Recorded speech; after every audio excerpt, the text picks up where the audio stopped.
গত মঙ্গলবার থেকে টানা ৬ দিন পর্যন্ত দাবানলে দাহ দাহ করে চলছে যুক্তরাষ্ট্রের লস অ্যাঞ্জেলেস অঞ্চল। বাড়ছে মৃতের সংখ্যা।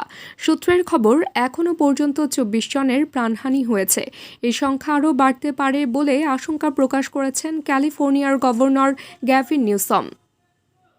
এদিকে রবিবার রাত থেকে ফের দক্ষিণ ক্যালিফোর্নিয়ার দিক থেকে সান্টা আনা নামক শুষ্ক হাওয়া লস অ্যাঞ্জেলেসের দিকে ঘন্টায় প্রায় ৯৬ কিলোমিটার বেগে এগিয়ে এসেছে। গতিবেগ যত বাড়ছে আরও দাউ দাউ করে জ্বলে উঠছে আগুনের লেলিহান শিখা।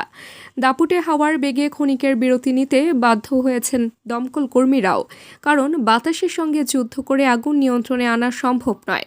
সূত্রের খবর, দাবানলে এখনও পর্যন্ত ক্ষয়ক্ষতির পরিমাণ ১৩৫ থেকে ১৫০ মিলিয়ন ডলার।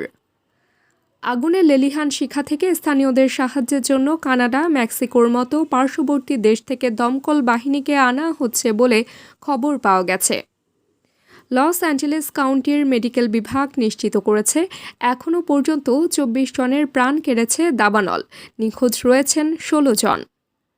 বিশেষজ্ঞদের আশঙ্কা, মার্কিন ইতিহাসের সবচেয়ে ব্যয়বহুল হতে চলেছে এই দাবানল নিয়ন্ত্রণ।